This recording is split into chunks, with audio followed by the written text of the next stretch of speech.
RCR presenta al Foro Penal Venezolano en Aquí se habla libertad, con Alfredo Romero, director ejecutivo del Foro Penal. ¿Dónde están las mujeres de bien? ¿Dónde están esos hombres de fe?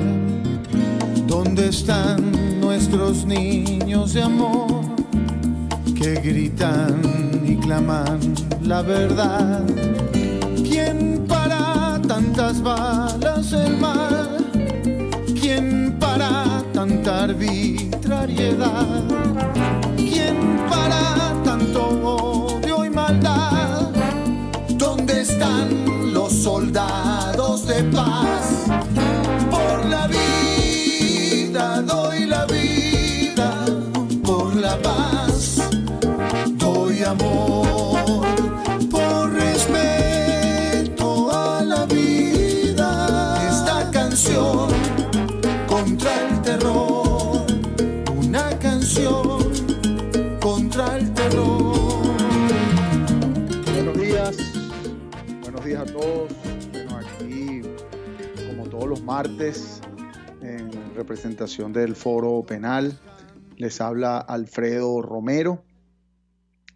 Y el martes pasado estuvieron con Gonzalo y Miop. Yo no he podido haber estado en 2 semanas que estuvo Gonzalo. Hemos estado también en otras ocupaciones. Y bueno, hoy me encuentro yo pues al frente de este programa que todos los martes hacemos por invitación o por así permitirlo RCR. Como siempre agradecido pues a RCR por permitirnos este espacio,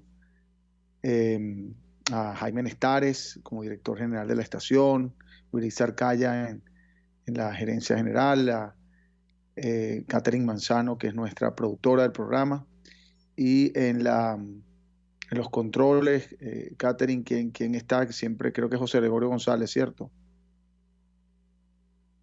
¿Cierto? Sí, creo que sí. Bueno, y hay varios asuntos pues que vamos a discutir el día de hoy. Concretamente, vamos a hablar de esta reciente detención de activistas de derechos humanos, concretamente miembros de la organización Fundaredes. Vamos a intentar establecer contacto con la madre de uno de los detenidos, que por cierto no es abogado, no solo es activista de derechos humanos, sino también es abogado, que es Omar de Dios García, un joven, por cierto, abogado del estado Falcón, quien quedó pues también privado de libertad, y debo decirlo arbitrariamente, conjuntamente con Javier Tarazona y su hermano Rafael Tarazona de la organización Fundaredes. Hay que recordar que esta detención ocurrió el 2 de julio, ya han pasado más de 15 días de la detención de los activistas de Fundaredes, que fue precisamente en Coro, estado Falcón, cuando se encontraban, curiosamente, debo decirlo, en la Fiscalía del Ministerio Público, en la sede de la Fiscalía allá en el estado Falcón, en Coro, estado Falcón. Más bien estaban requiriendo protección, justicia, porque venían siendo perseguidos, y así querían interponer una denuncia en relación con eso, por otras denuncias que habían interpuesto precisamente. Y pues luego de un tiempo esperando ahí en la Fiscalía, en la sede de la Fiscalía de Coro, estado Falcón, pues llegaron, según así lo señalaron funcionarios, lo señalaron otros miembros de Fundaredes, llegaron funcionarios del FAES y los detienen y los entregan al SEBIN, quien luego los traslada a Caracas. Quiero decirles que, y esto es importante, ya tenemos a la madre de Omar de Dios García en el teléfono, que vamos a conversar con ella, pero quiero decirles que hasta al día de hoy, ya habiendo pasado más de 15 días, no han tenido acceso a abogados privados de confianza, debo decirlo, que se impuso Defensoría Pública. No se le permitió acceso a ninguno de los abogados. Al día de hoy, a pesar de que se han llevado designaciones de diversos abogados a la sede del Helicoide, concretamente miembros del Foro Penal que nos requirieron la familia apoyo, no han permitido el acceso ni a abogados ni a familiares a el lugar donde se encuentran detenidos. Quiero decirles que esto evidentemente viola claramente, evidentemente, el derecho a la defensa. Incluso ya se han hecho denuncias ante la Fiscalía en relación con este tema. Y de eso vamos a conversar con la madre de Omar de Dios García, quien ha venido en conjunto con su esposa y con miembros de la familia, quienes se han trasladado ya desde hace más de 15 días a Caracas, y han venido haciendo el seguimiento y digamos, clamando por justicia en lo que respecta a Omar de Dios García, concretamente, quien se encuentra, repito, privado de libertad, conjuntamente con Javier Tarazona y Rafael Tarazona, todos miembros de Fundaredes. Recuerdo que Omar de Dios García es además abogado, joven abogado, creo que tiene, la mamá nos corregirá, 27 años de edad, es casado y además de ser activista de derechos humanos, es por cierto un activista, debo decir, de la iglesia. Era, es abogado también del monseñor obispo pues del estado Falcón. De todas maneras me corregirá la madre. Bueno, estamos en vivo. Quería hablar con la madre de Omar de Dios. ¿Cómo estás? Gracias por atendernos. Hola, bendecido día, Alfredo, y todo el equipo que te acompaña, y a todos los radioescuchas. Bueno, mira, sí, en efecto, ya hoy hace 18 días que yo no veo a mi hijo Omar de Dios García, desde que en el mismo momento, de forma arbitraria, fue trasladado en una avioneta de Coro de su ciudad natal hasta acá, hasta la ciudad capital, donde nos cambió la vida como familia, nos cambió la vida de un mundo drástico, de una armonía familiar a un mundo drástico, donde hoy vemos que la arbitrariedad y tanta injusticia, porque yo como madre que parí a ese muchacho, que lo formé con toda la humildad y con todo el sacrificio del mundo, como docente, con el sueldo de docente fui formando en mi hijo un hombre de valores, un hombre formado, inculcado en lo ético y lo moral. Hoy lo vemos como lo han involucrado de manera injusta en una detención que llevan 19 días sin yo poderlo ver, sin su hija poder tener el calor de su padre ni su esposa. Clamamos justicia porque sabemos que nuestro hijo, nuestro Madre de Dios, es tan inocente de todas esas cosas, series de cosas que se le están imputando, y prueba de ello, o fe de ello, es como Falcón ha alzado su voz, un estado donde pocas veces las manifestaciones de calle se dan por personalidades. Esta vez han salido, sobre todo desde el ícono de nuestra Cruz de San Clemente, que mañana está de aniversario por ser la primera, el sitio donde se efectuó la primera misa en tierra firme. Desde ahí ha elevado su voz toda la coreanidad, toda la falcanidad, diciendo que María Dios es un hombre que se conoce como un hombre de buena fe, un hombre de buena voluntad, ese hombre de valores, que no solo es parte del equipo de la Consultoría Jurídica de Arquidiócesis de Coro, sino que es el amigo, ese hermano de Maú, ese coordinador de los grupos de oración comunitaria de Buen Pastor, ese muchacho que en una barriada tan popular como el barrio Cruz Verde ha sabido desempeñarse como coordinador de comunicaciones de la iglesia Santa Mónica, y ahí lo ven pateando la calle, ayudando al prójimo y sobre todo defendiendo los derechos humanos.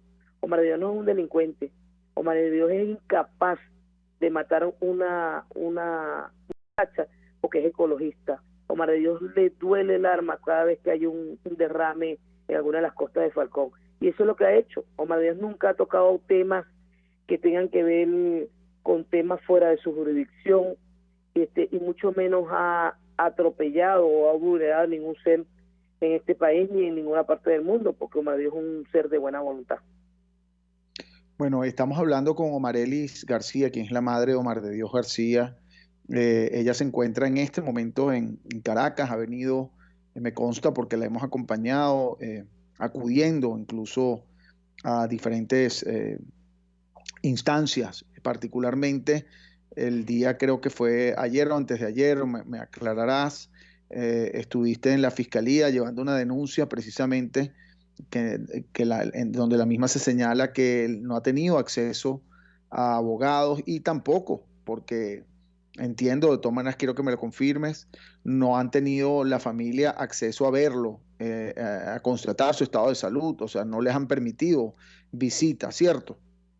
Claro, mira, mi llamado hoy a través de esta ventana de expresión es hacerle un llamado a esas personas que tienen hoy secuestrado a mi hijo. ¿Secuestrado por qué? Porque de manera injusta no puede ser que yo tenga 19 días que no sé, no he parpado, no he visto sus ojos, no le he echado la bendición a mi hijo y sin ningún delito que haya cometido. Ayer yo fui a la fiscalía a denunciar pues esa arbitrariedad de que ni siquiera quieren que los abogados de confianza asuman la defensa, pues le han puesto una defensa pública, la cual nosotros creemos que este país todavía, siendo más un abogado que presentaba su denuncia en cada uno de los tribunales y que creía tanto en la justicia de este país, que Omar de Dios, que se podía mejorar la justicia de este país, que Omar de Dios no hace mucho hizo unos aportes en cuanto a la transformación digital del Tribunal Supremo de Justicia. Entonces parece contradictorio, ¿no? De una persona que va en pro positivo, una persona que ha estado en la construcción de este país, una persona que incluso, fíjate, el día de ayer el defensor del pueblo del Estado Falcón admitía de que en esos traslados ilegales que se están haciendo a las islas vecinas de nuestro estado, donde han desaparecido muchas personas, le hacía un llamado a la falconianidad que no siguieran montándose en ese tipo de barcos, de viajes. Y hoy vemos cómo lo que dijo hace un mes Omar de Dios en esa misma defensoría, donde dijo que se nos habían desaparecido unos muchachos hace más de 6 meses en las costas de Falcón, hoy está siendo corroborado por el defensor del pueblo en las declaraciones abiertas y públicas que hizo ayer. Entonces vemos que como defensores de derechos humanos, tanto él como los hermanos Tarazona, no es un delito denunciar o pedir investigación acerca de las cosas que nos afectan como seres humanos, porque estamos en todo el derecho, pero sin embargo hoy vemos cómo se han violado los derechos humanos de ellos, cuando no tienen acceso a sus familiares. Yo como madre desesperada, nadie se imagina las necesidades y el sacrificio que hemos venido pasando tanto la esposa de Omar de Dios junto con la niña y con mi persona estando aquí en la ciudad capital, cuando nosotros somos de Coro, cuando yo lo que soy docente universitaria, mi nuera es abogada de libre ejercicio.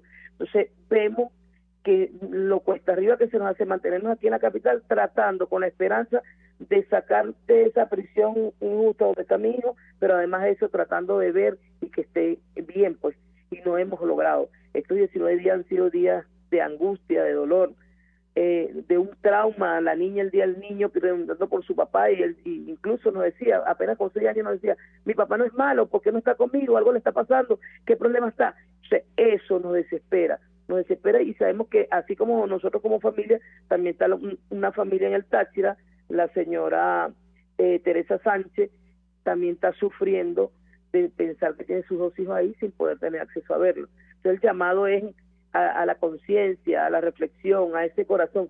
Háganle su debido proceso y verán que Omar de Dios está tan limpio como él ha reflejado su accionar, porque ahí no va a encontrar ninguna otra cosa que no sea, incluso en Coro todo el mundo dice, Omar de Dios siempre ha cargado en su agenda es una Biblia, las leyes y escritos de coro patrimonio o poemas para coro patrimonial, porque eso es la parte de la vida de él como un coreano amante de su terruño. Sí, vamos a recordar lo que ocurrió con este caso. Ya llevamos y pareciera increíble, pero ya han pasado más de 15 días, y repito, 15 días donde no hay contacto, no ha habido contacto físico con Omar de Dios García ni ninguno de los otros 2 integrantes de Fundarredes, que son Javier Tarazona y Rafael Tarazona. No se le ha permitido el acceso a abogados, me consta, porque hemos llevado las designaciones a la sede, hoy en día, por cierto, donde se encuentran, que es el helicoide del SEBIN, porque allí es donde están, se le ha llevado las designaciones y no les han permitido acceso. No han recibido las designaciones y bueno, y no hemos tenido contacto con ellos físico, por lo tanto es imposible que ellos puedan designar su defensa si ellos mismos no pueden firmar su defensa. Desde el 2 de julio que fueron detenidos, fueron trasladados a Caracas. El 3 de julio se llevó a cabo la audiencia de presentación. Debo decir, y nos consta que los abogados del foro penal se encontraban allí, no les permitieron acceso a la audiencia de presentación, señalaron que estaba la defensa pública y después hubo la oportunidad, un contacto con ellos muy breve cuando salían de tribunales y ellos mismos nos expresaron que no le habían permitido designar su defensa. El hecho es que, bueno, tienen ahora defensa pública y no han podido designar defensa privada, que en este caso son los abogados que ellos consideren. El foro penal ha sido, pues, designado, digámoslo así, por la familia. Sin embargo, no hemos tenido posibilidad de acceso a ellos.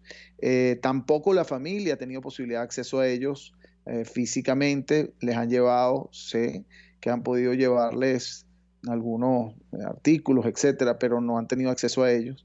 Y ya se ha denunciado esta situación ante Fiscalía, por cierto.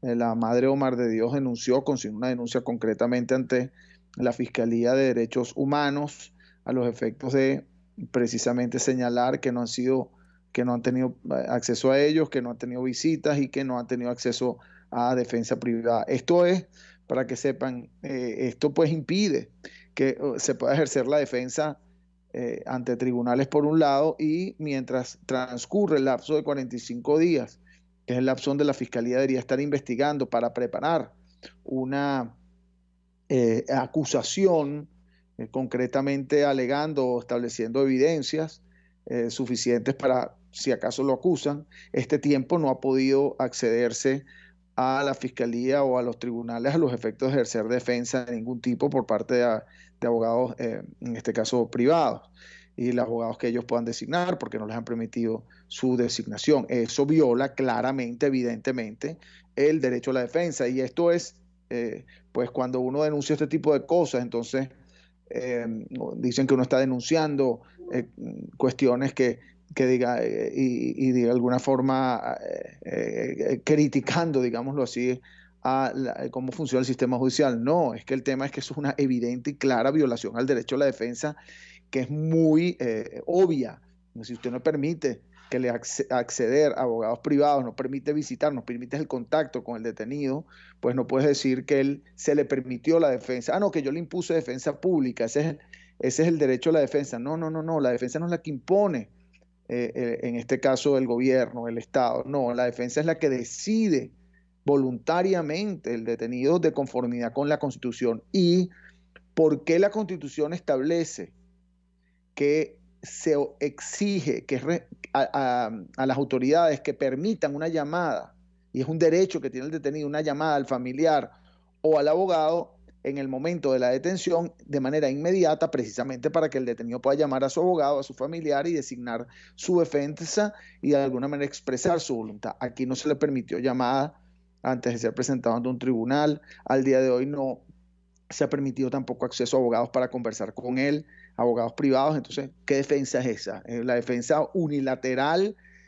monopólica. O sea, ahorita el monopolio de la defensa lo tiene el Estado, lo tiene la Fiscalía, lo tiene los que controlan el sistema de parte del gobierno. Pues no, eso no es derecho a la defensa. El derecho a la defensa es precisamente el balance que debe existir de dos partes. Uno que acusa, que en este caso es la Fiscalía, la acusadora, la que determina las supuestas responsabilidades, la que lleva a cabo incluso una detención en conjunto con un órgano auxiliar que sería la policía, por orden supuestamente de un tribunal, y por el otro lado tenemos la defensa para balancear la justicia. Si ese balance no hay, lo que hay es una justicia que no es justicia, sino decisiones monopólicas contra ciudadanos, que no establece la contraprestación de la otra parte, que sería la defensa que el ciudadano tiene. Entonces el ciudadano está, digamos, atrapado por una mano, digamos, que controla, y esta mano no permite que haya otro que de alguna manera contraponga. Además de eso, acompañado de una narrativa ya establecida, porque recordémonos que en el caso particular de Fundarredes, ya hay una narrativa donde se estableció las responsabilidades públicamente a través de los canales del Estado, sin que se le haya permitido derecho a la defensa, sin a que se le haya permitido realmente conocer de qué se le acusa, sin que se le haya permitido a los abogados de confianza acceder a la investigación, a los efectos de saber que la Fiscalía está investigando y de alguna manera aportar elementos para defender a estos ciudadanos. Pues no, aquí se está llevando un camino totalmente monopólico, debo decirlo, y la justicia no es monopólica, o sea, la justicia no tiene un monopolio de un sector, la justicia precisamente es ese balance, repito, entre la defensa y la acusación, entre quien acusa y quien defiende. Y el que defiende es precisamente el que está del lado del ciudadano, que se presume además inocente hasta que se pruebe lo contrario. Bueno, disculpa, Marelis, por este discurso, pero es importante aclarar esto.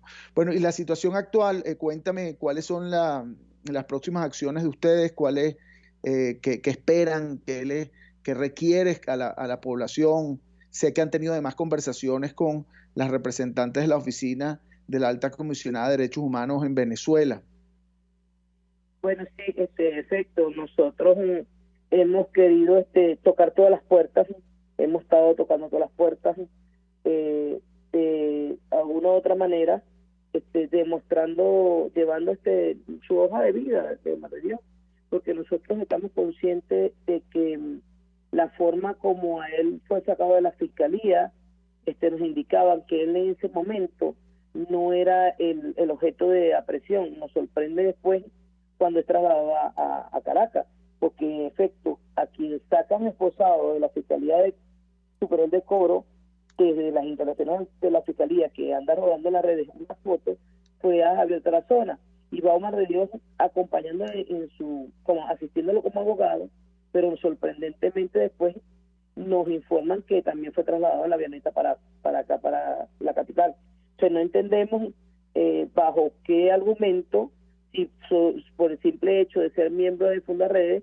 Imagínense cuántos falconianos somos un miembro de Fundarredes, cuántos falconianos no hacemos vida en diferentes ONG de defensa de derechos humanos, porque en el caso particular de nuestra familia, nosotros hemos sido levantados bajo los principios de la Iglesia Católica, pero además de eso siempre hemos hecho trabajo social comunitario y hemos estado en ONG de defensa de derechos humanos, no desde ahora, sino desde siempre, pues de generación en generación, nosotros hemos venido haciendo ese trabajo.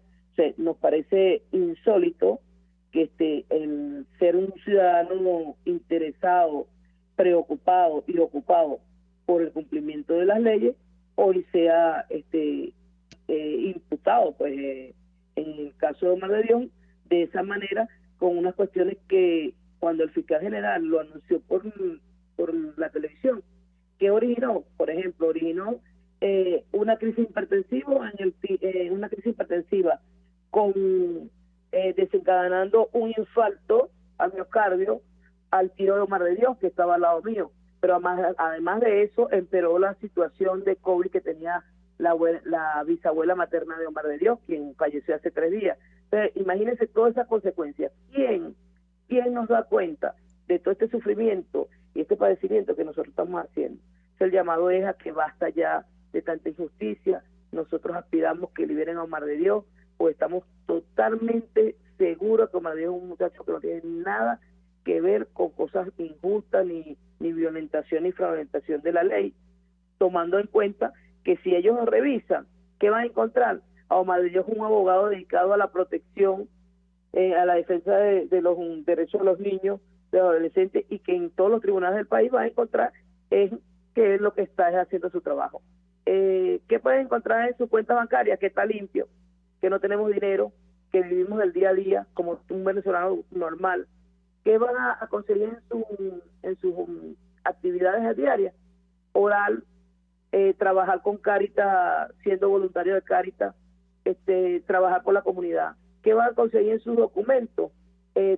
Trabajo de investigación acerca de cómo lograr que Coro, la primera capital de Venezuela, patrimonio de la humanidad ante la UNESCO, desarrolle un turismo sostenible y religioso. En eso andaba Omar de Dios. En eso hoy le digo yo al señor presidente, al señor fiscal, al juez que lleva la causa, al fiscal que lleva la causa, en eso es lo que es Omar de Dios García. Y se han manifestado todas las fuerzas vivas del Estado. Vemos como la presidenta del Ateneo de Coro, la profesora Olga Elena de Curiel, que es una persona, una de las de mayor reserva moral del Estado, ha manifestado que es Omar de Dios. Igual las hermanitas del Instituto Mariano Evangelizador, eso es el seminario de las religiosas del Estado Falcón, también se pronunciaron. Vemos cómo se pronunció nuestro Monseñor Ovidio Pérez Morales, nuestro Monseñor Mariano Parra Sandoval, y así como esas personas, hasta la ama de casa de cualquier sector popular, porque Omar de Dios hace menos de un mes le dictó a la UBC y a la comuna del barrio Cruz Verde, que es el barrio con mayor desnutrición del Estado, un taller acerca de los derechos humanos. Eso es lo que es Omar de Dios. Mira, Alfredo, a nosotros, yo como madre, me parte el alma de pensar que los que nos hemos quedado en este país para ayudar a la reconstrucción del país, vemos como más bien somos pateados hoy por la justicia. Bueno, yo quería, además de considerar todos los temas, digamos, lo que es parte pues de este complejo de situaciones que envuelven la prisión política, que envuelven la prisión injusta, que envuelven la prisión arbitraria, que no solo es el prisionero, en este caso Omar de Dios García, que con la madre es la que estamos hablando. Recuerdo que estoy hablando con Omarelis García, madre de Omar de Dios García, quien es abogado y además miembro de Fundarredes. Omarelis, ¿qué edad tiene Omar de Dios? 27 años, ¿no? 28 años. 28 años. Sí. Un muchacho pues joven, activista de derechos humanos. El 28 de marzo del 93, casualmente en la fecha donde nace Sebastián Francisco Miranda. Ah, qué bueno. Bueno, además de todos estos complejos de situaciones que envuelven la detención política y el aspecto jurídico, yo quería, porque yo hago referencia a diversas situaciones y violaciones a derechos, y yo quiero leerles la Constitución a los que nos escuchan, a los que nos ven, porque siempre es importante pues ir a nuestro texto fundamental para entender cuándo evidentemente, no, cuando está clara la violación a los derechos humanos. O sea, no es algo que uno invente y que dice, sino está concretamente establecido en la Constitución, y en este caso no se ha cumplido. Fíjense, el artículo 44 establece el derecho a la libertad personal, que dice: la libertad personal es inviolable y en consecuencia, 1, ninguna persona puede ser arrestada o detenida sino en virtud de una orden judicial, a menos que sea sorprendida en fragante. Aquí nunca se le mostró una orden judicial, luego aparece una orden judicial, sin embargo, eso nosotros no hemos tenido acceso porque no nos ha permitido la defensa, y entonces vamos al otro artículo, al otro numeral del artículo 44. Disculpa, ¿perdón? Alfredo, disculpa, sí, te oigo. Ahí vale acotar lo siguiente, ¿no? Fíjate, a las 12 de la medianoche del día 1 para el 2, nos trasladamos Omar de Dios, otro penalista, un penalista de Coro, que es mi sobrino, Orlando Hidalgo, y mi persona al Farmatodo, que está en la avenida Independencia, ¿no? Y fuimos interceptados por la misma comisión que detuvo a Javier Palazuelo al día siguiente. Esa noche, a las 12 de la noche, nos piden nuestra identificación. Nosotros presentamos la cédula, ellos verificaron en su sistema, y a esa hora, a las 12 de la noche del día ya para pasar al 2 de julio, nosotros ingresando al Farmatodo, ellos exactamente en la avenida Manaure con calle Miranda de Coro, cerca del Hotel Urumaco, ellos nos intersectan, nos revisan y nos dicen: no ha pasado nada, nosotros pensamos que ustedes no eran de aquí de la ciudad, pueden seguir su traslado. Fíjate cómo es que el día viernes es detenido Omar, y supuestamente, pues nosotros no nos consta que exista una orden de detención.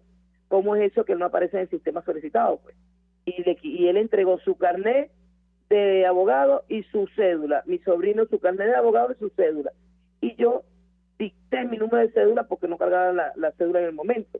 Entonces eso nos llamó poderosamente la atención. Bueno, si a nosotros anoche fuimos requisiados, nos fueron chequeado en el sistema, esa misma comisión que se lleva Javier, ¿por qué hoy aparece Omar detenido? Esa es una de las preguntas que nos hacemos. Claro, evidentemente no había orden judicial, lamentablemente en este tipo de cosas parece repetirse esa situación arbitraria, pero el caso es que recordemos que Omar de Dios como abogado acompañaba a Javier Tarazona a la fiscalía, y cuando lo acompaña como abogado precisamente a interponer una denuncia ante la fiscalía, detienen a Javier Tarazona y detienen a su vez al abogado que era Omar de Dios, ¿no? Esta cosa que lamentablemente allí viene ocurriéndose. La violación al derecho a la defensa es doble, porque entonces leemos, repito, les decía, además del numeral 1, que ninguna persona puede ser arrestada sino en virtud de una orden judicial. El numeral 2 del artículo 44 de la Constitución dice, y los invito a todos a leerlo: toda persona detenida tiene derecho a comunicarse de inmediato con sus familiares, abogado o abogada o persona de su confianza, y estos o estas, a su vez, estas quiero decir, los abogados, los familiares o personas de su confianza, tiene el derecho a ser informados o informadas sobre el lugar donde se encuentra la persona detenida, a ser notificados o notificadas inmediatamente de los motivos de la detención y a que dejen constancia escrita en el expediente sobre el estado físico y psíquico de la persona detenida, ya sea por sí mismos o por sí misma o con el auxilio de especialistas. Fíjense entonces, en el caso de Omar de Dios García, así como Javier Tarazona y Rafael Tarazona, jamás se le permitió en el momento de su detención comunicarse con sus familiares. Jamás se permitió contactar a un abogado o persona de su confianza. No, fueron llevados, debo decir, desaparecidos, porque ese es el concepto de desaparición, cuando las personas son incomunicadas, no se le permite comunicación alguna. Eso es lo que es la desaparición. O sea, la desaparición no es que la persona no aparece nunca. Tú puedes estar desaparecido por 2 días, por 3 días, por 4 días, luego aparecer y te desaparecen nuevamente. Y eso es lo que ha ocurrido en este caso.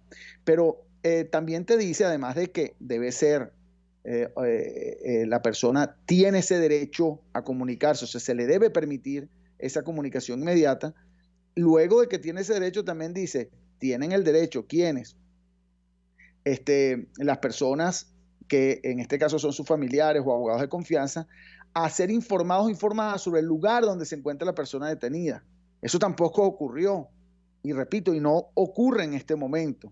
A ser notificados también o notificados inmediatamente de los motivos de la detención, bueno, tampoco, porque no se le permitió acceso a los abogados de confianza, no se ha permitido saber de la situación del detenido, y también a que dejen constancia escrita en el expediente sobre el estado físico y psíquico de la persona detenida. ¿Cómo se puede dejar constancia escrita sobre el estado físico y psíquico y saber de esa constancia escrita si no se tiene acceso al expediente, no se sabe y no se le permite designar a un abogado de confianza, no se le permite acceder a la persona físicamente para constatar su estado de salud?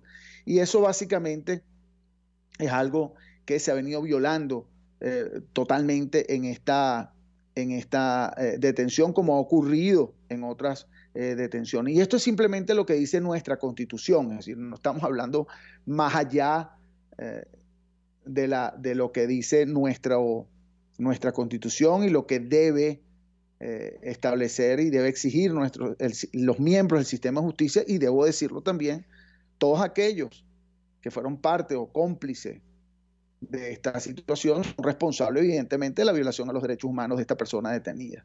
Y eso es lo que ocurre en estas situaciones. Bueno, tenemos que ir a un corte. Omarely, si nos puedes esperar un momento para finalizar el próximo corte y ya regresamos.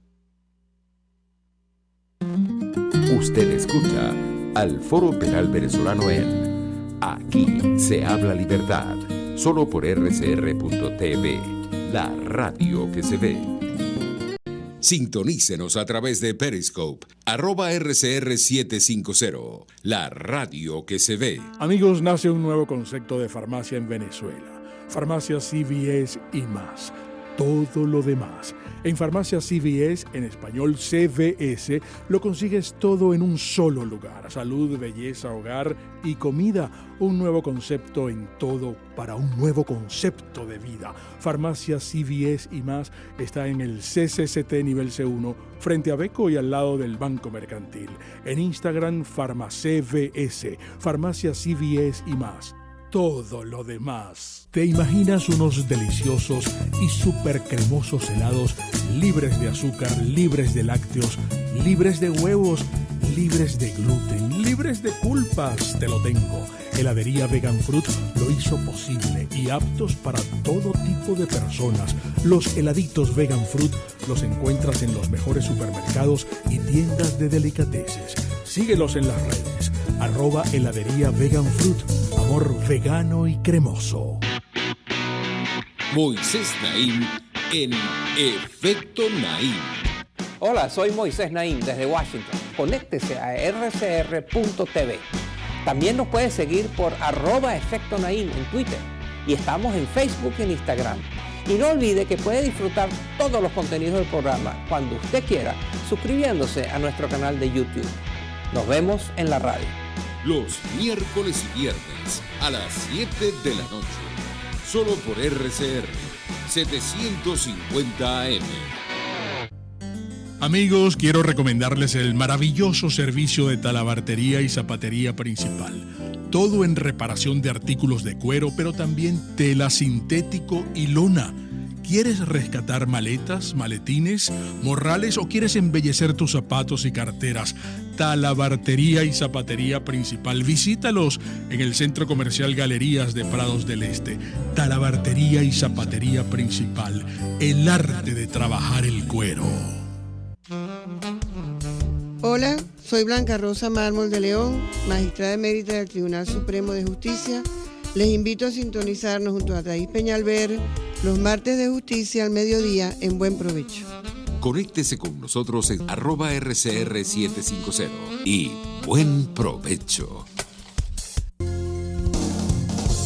RCR 750 AM. Porque lo bueno une.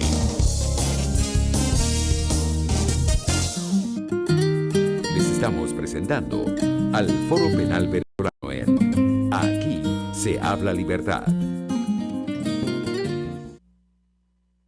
Bueno, aquí seguimos. Alfredo Romero les habla, director presidente del Foro Penal. Estamos ya, para no quitarle más tiempo, conversando con la madre de Omar de Dios García, Omar Elis García, quien está con nosotros, y también tenemos ya en línea, vamos a conversar con ella, Laura Balbuena, nuestra coordinadora del Estado Zulia, del Foro Penal, que vamos a conversar sobre unas liberaciones que ocurrieron por allá.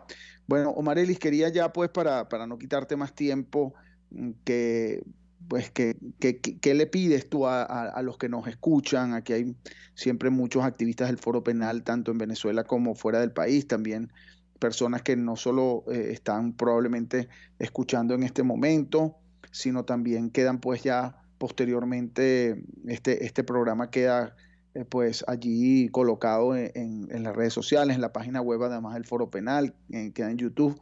Por lo tanto, ¿qué le pedirías tú a las personas que nos escuchan y a toda la comunidad, tanto nacional como internacional?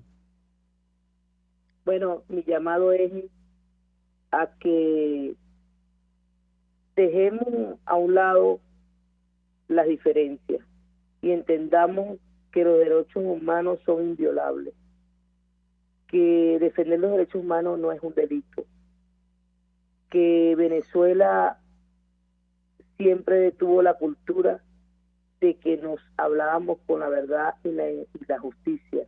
No puede ser que unos años para acá estemos criminalizando la defensa de los derechos humanos, cuando sabemos que es inviolable el derecho a la vida, a la libertad, a la democracia.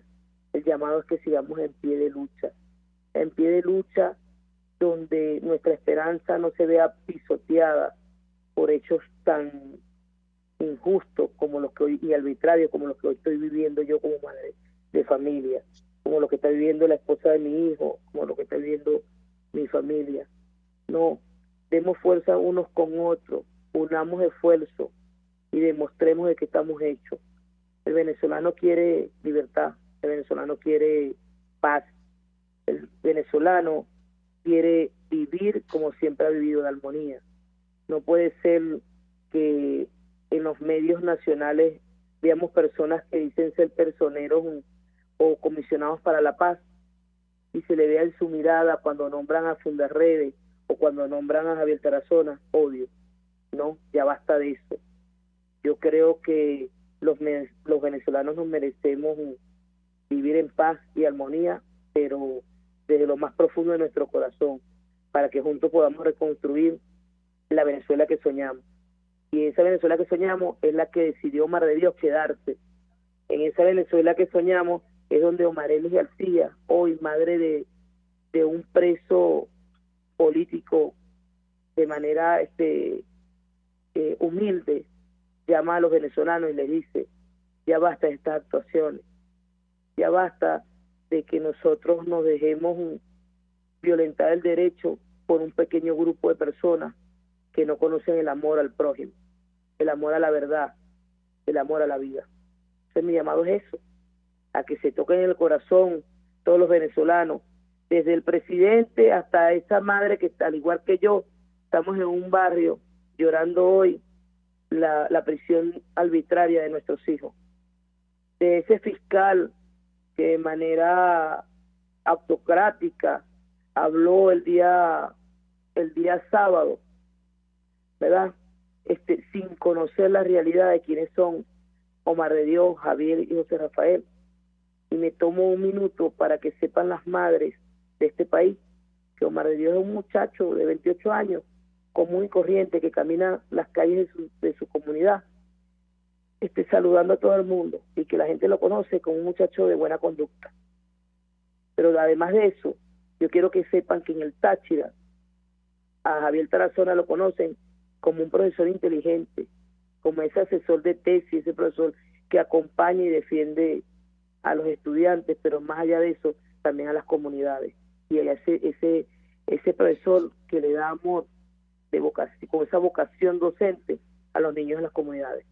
Pero que también se refleje la madre, que vea que un muchacho tan joven como José Rafael, que se graduó de ingeniero en telecomunicaciones, en electrónica, porque apuesta a la tecnología dentro de su país y se quedó aquí trabajando para eso.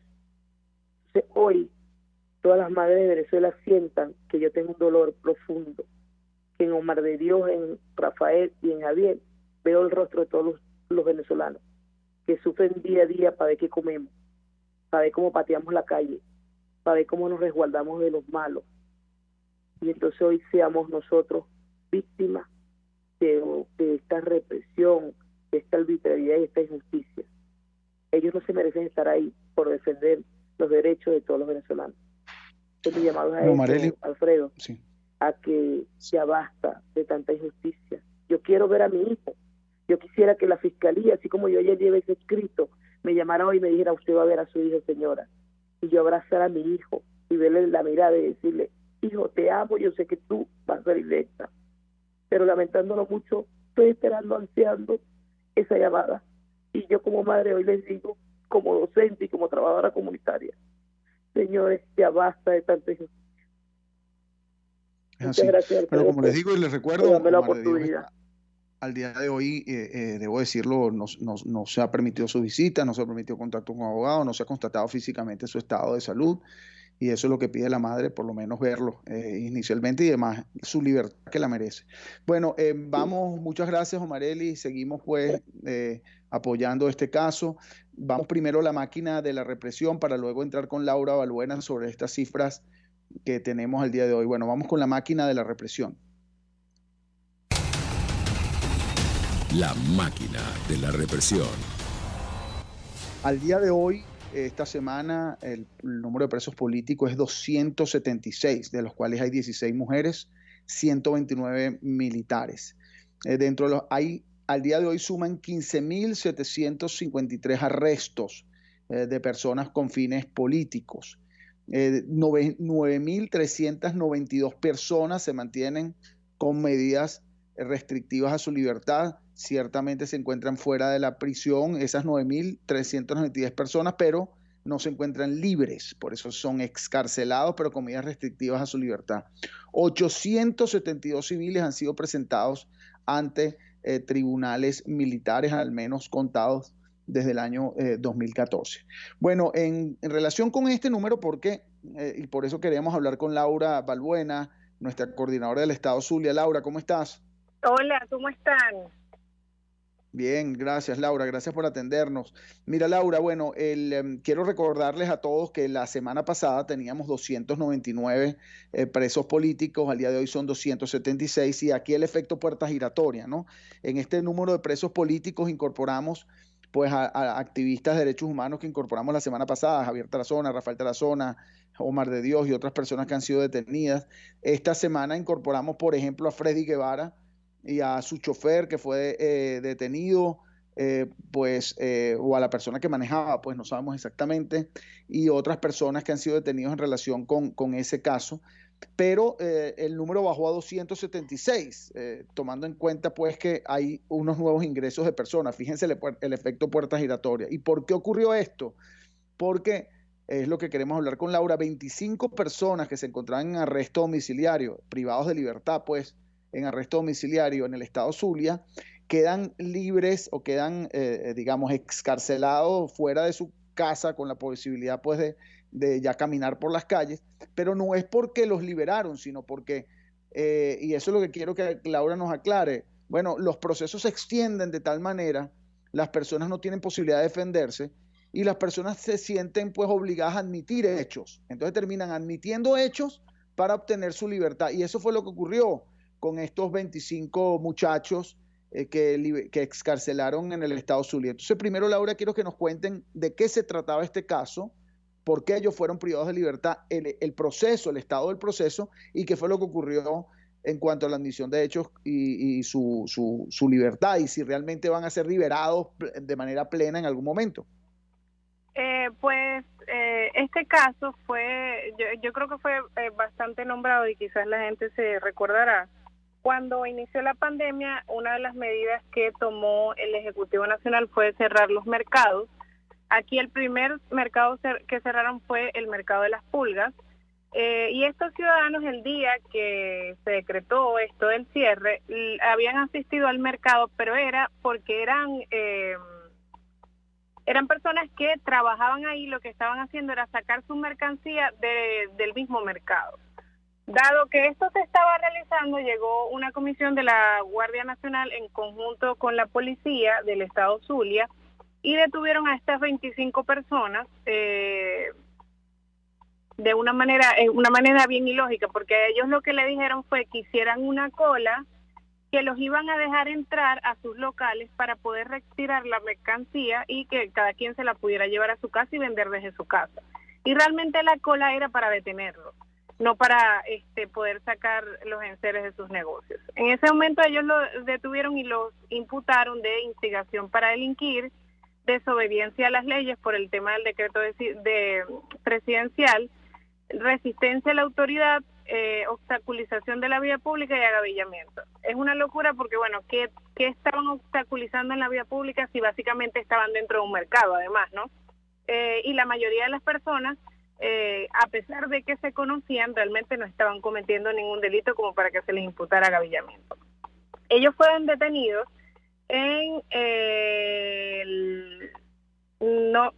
ahorita se me pasa la fecha exacta, pero fue, si mal no recuerdo, mayo del año pasado, porque incluso de nuestros presos políticos ellos fueron los primeros a dar un positivo para COVID. Primero ellos habían quedado privados de libertad y dado que dieron positivo en COVID y en ese momento el estado Zulia estaba sumamente delicado el tema de la hospitalización, no había cupos para ellos en los hospitales, se les decreta un arresto domiciliario. Desde ese momento para acá, con el tema de que el Poder Judicial realmente no estaba trabajando y que, bueno, empezaron luego a trabajar una semana flexibilizada y una semana restringida no trabajaban, pues el derecho a la defensa fue sumamente complicado y llegó la acusación prácticamente habiendo hecho nosotros muy poco porque evidentemente nosotros solicitábamos diligencia de investigación que no se practicaban porque todo estaba cerrado. A ellos lo acusan por los mismos delitos que lo habían imputado en un primer momento, que dicho sea de paso, la primera audiencia se dio fue en el comando policial, ni siquiera fue al tribunal y fue una odisea de verdad que nosotros entráramos.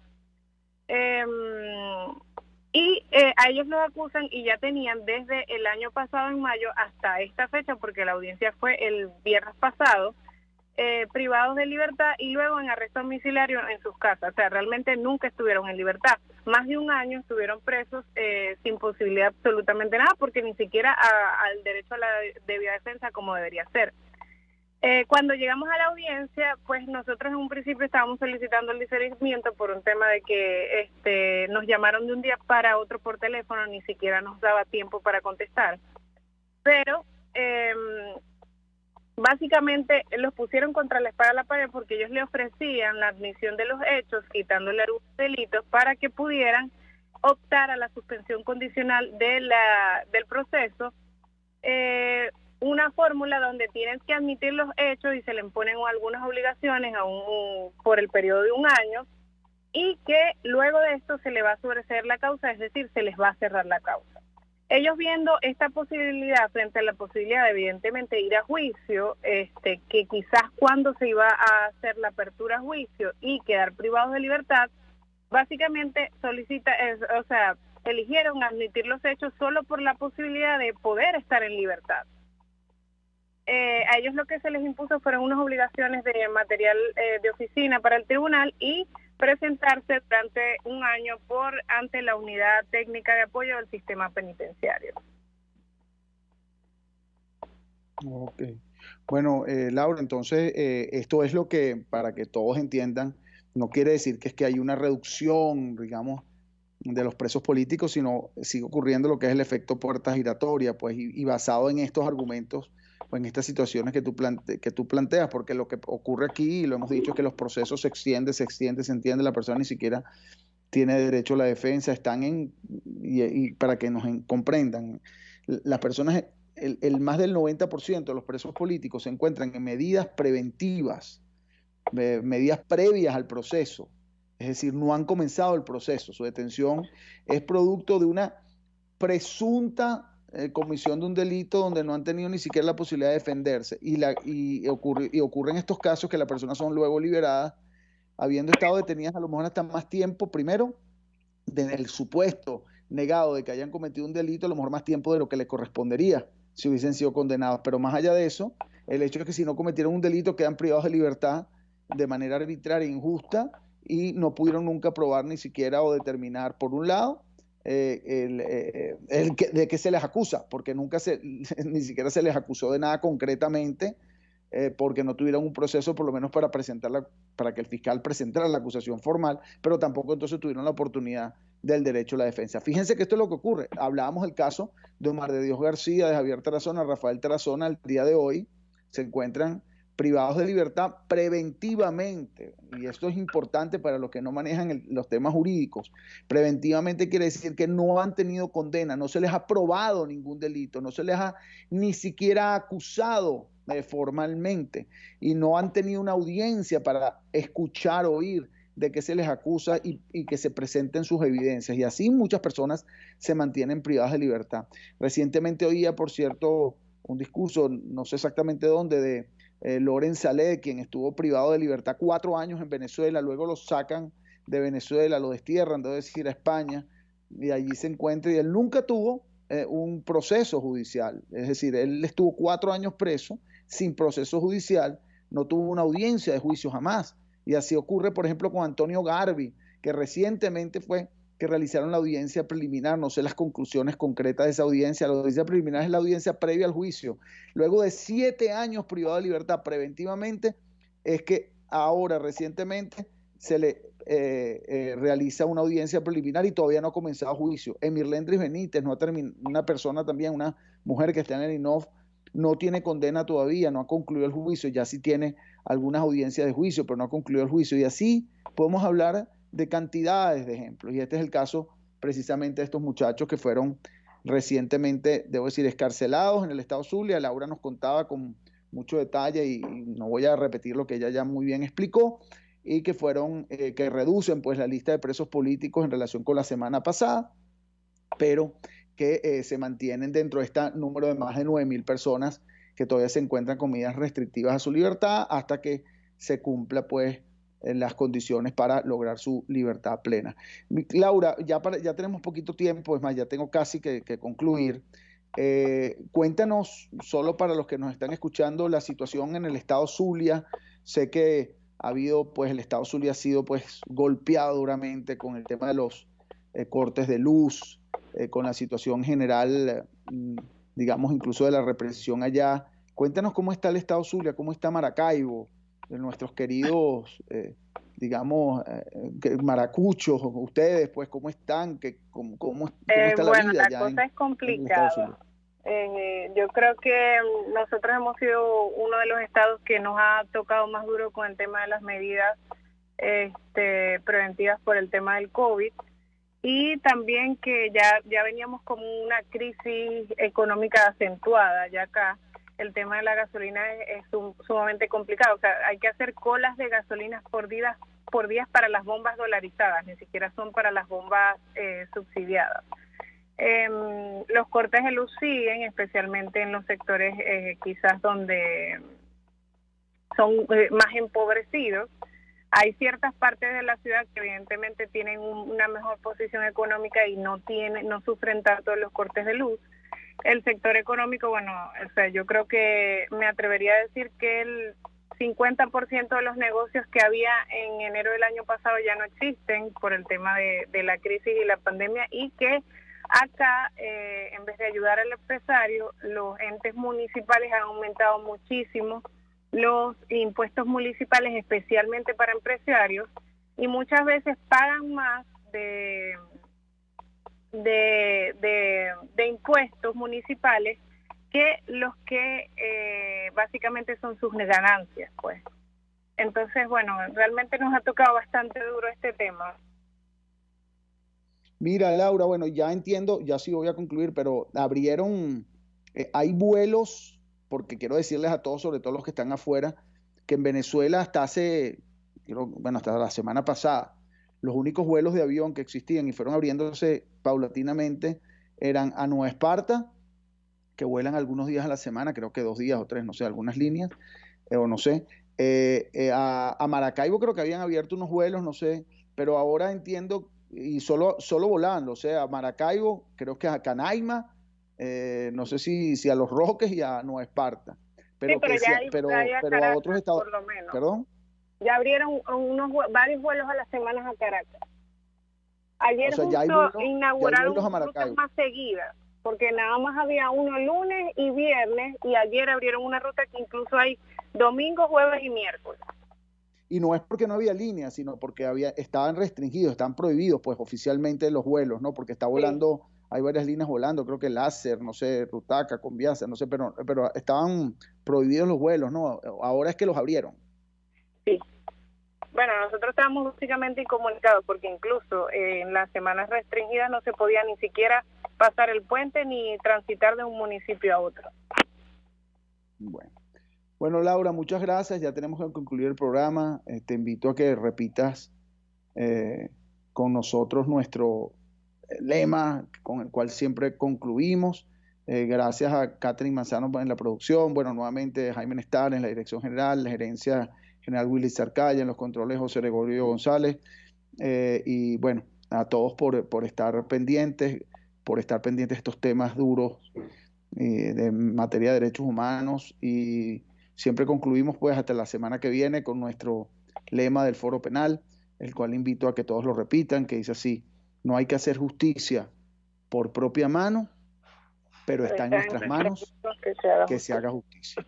Muchas gracias a todos. Hasta luego. RCR presentó al Foro Penal Venezolano en Aquí se habla libertad.